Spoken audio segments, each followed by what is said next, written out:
Hey Rams, it's Miss Moreau. We're going to work through tonight's homework problems. It is Wednesday, April 21st. All right, and actually this homework assignment is on page 60 and 61 in your Staar Review book. All right, so problem 1, the question comes from notes on page 77 and 78. That's where this topic is found. Okay, the two of the side lengths of a triangle are 10 and 5, which could not represent the third side of the triangle. So remember when we're talking about triangles, A plus B is greater than C. So A and B have to be the two shorter sides, and C is the longest, okay? Or X and Y, or, however we say. So this one, X, Y, and Z, we want to look at a 10 is the largest number, because look, even all these are less than 10. So this number is 10 here. And then one of these is a 5. 5 plus what has to be greater than 10? Mom.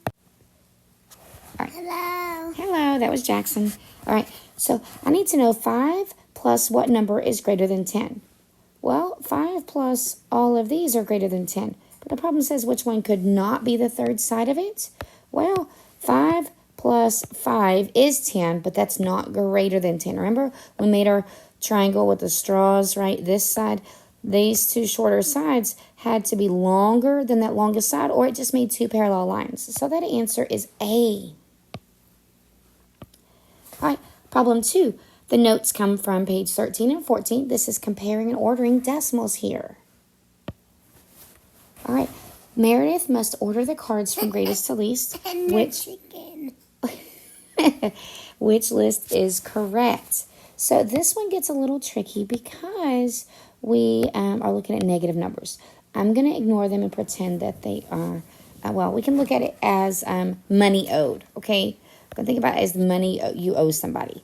So I'm going to say negative 1.50. I'm going to put these in order, okay?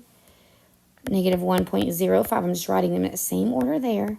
Negative 1.55, negative 1.00. So if we're looking at greatest to least, when I do a number line, if I had 0, negative 1, negative 2, the one that's the greatest is actually the one farthest to the right that looks the smallest. So which of these numbers over here looks the smallest? Or if I owed money, which of these is the least amount of money that I could owe? Be negative $1, right? Negative $1. So that is the first one. So that one's good and that one's good. These are ruled out because that's the opposite. Okay, next. Of all of these, which is the least amount of money that I could owe someone? Negative 1.05. And look, both of these have that answer choice, so we're good. It comes down to these last two. I'm going to change colors so I can make them stand out here. Okay, which of these is the least amount that I could owe, right? When I'm going greatest to least, I've got to look at them as in opposite, like what I owe, all right? And so if I owe someone $1.50, that's less than owing $1.55. So this one goes next. All right, so the answer there is C. All right, the next problem is a percent proportion. You can find help for this on page 55 and 56. If this was a difficult problem, I recommend that you go look at that, okay? All right, a clothing rack at a retail store holds 45 t-shirts. If 60% of the shirts are white, how many shirts are colors other than white? So remember, this is parts over whole equals percent over 100. So what do I know? I know that there's 60% and 100. But what does 60% represent? The white shirts, okay? And then the 100% means the total shirts there. So what I have to figure out here is what that 45 represents. Is that 45 going to be the white shirts at this store or the total shirts? Well, it says clothing rack holds 45 shirts. 60% of those are white. How many are colors other than white here? Okay, so 45 is the total. Oh, I wrote total. I should write 45 there. So if I wanted to, one thing I could do here is to say, well, I know that I could cross multiply and divide, right? I could also simplify these. If I wanted to, I could get rid of that 0 and 0, right, to simplify those two fractions. But if I cross multiply and divide here, I get the number 27 up here, which is fine. But that's not my answer choice. That's not my answer, because that's how many white shirts there would be. See, labeling it helps, because the question is how many shirts are colors other than white. So if there are 45 total and I subtract 27, okay, remember we're going to borrow, make it a 3, I'm going to add a 1 there, make it a 15. 15 minus 7 is 8, and a 1. So my answer there is 18. Okay, it's a lot of steps here, but you got it.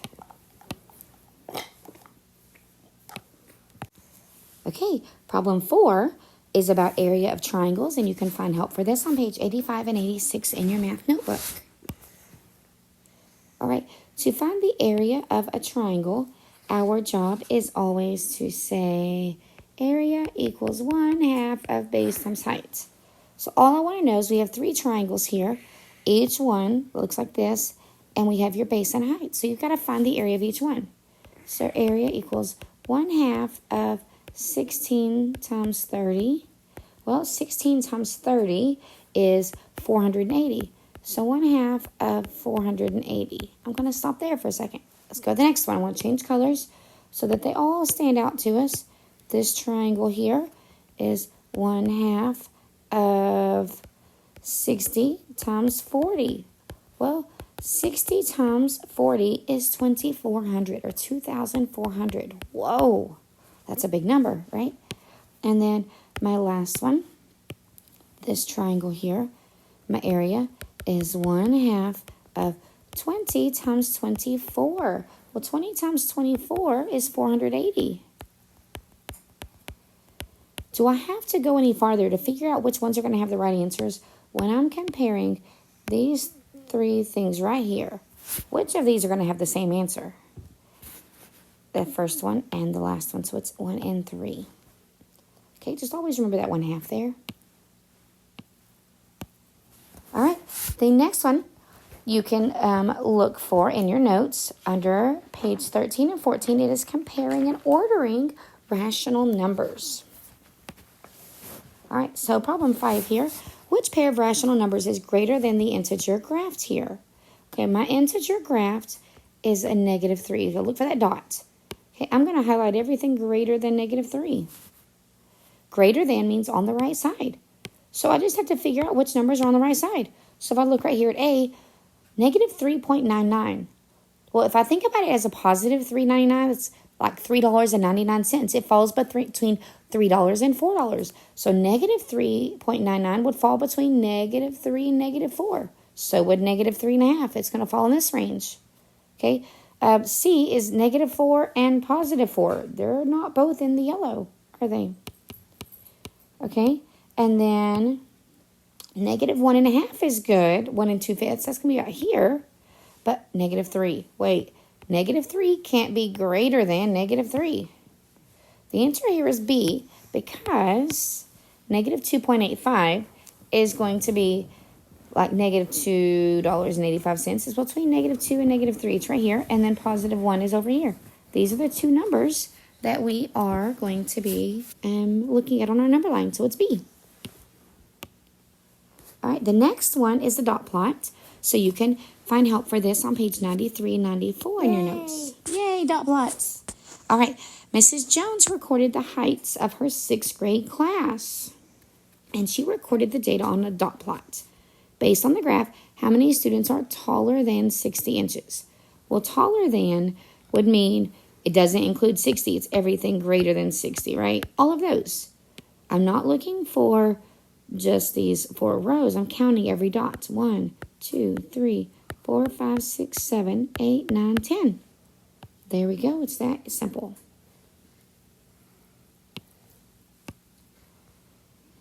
The next one, we're writing an expression. So it kind of comes along with this a little bit here.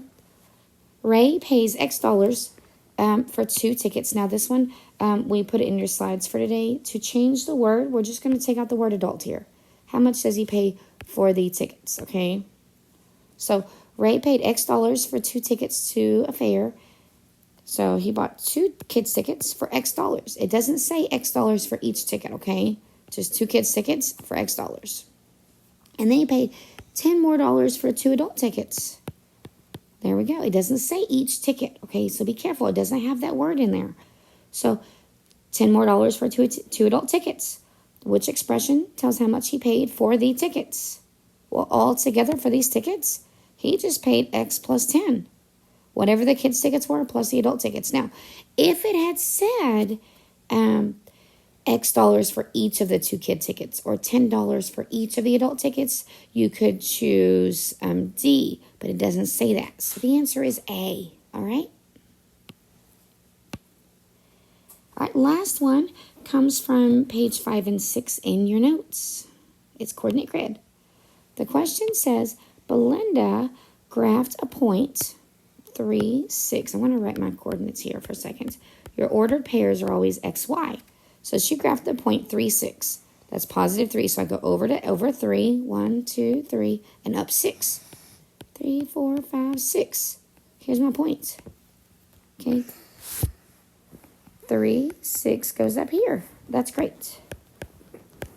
Now, let me fix that. It's a little messy. Sorry.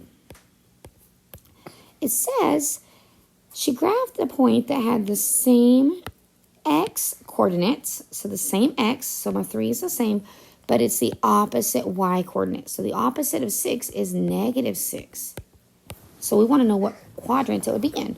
So it means I go over 3, 1, 2, 3, and down 6. Now, so this one is 3, negative 6, okay? But it's not even asking me what the point is. It says, what is the quadrant? So remember your quadrants. You think about a clock, right? A clock that has a 12, Think about where a 1 is on a clock. It's up there. So this is quadrant 1, and then they make a big C like coordinate grid, like C for coordinate. 2, 3, 4. Okay, so it is in quadrant 4. All right, Rams, make for sure you have this done and make for sure you've bubbled everything before you get to class. Have a good day.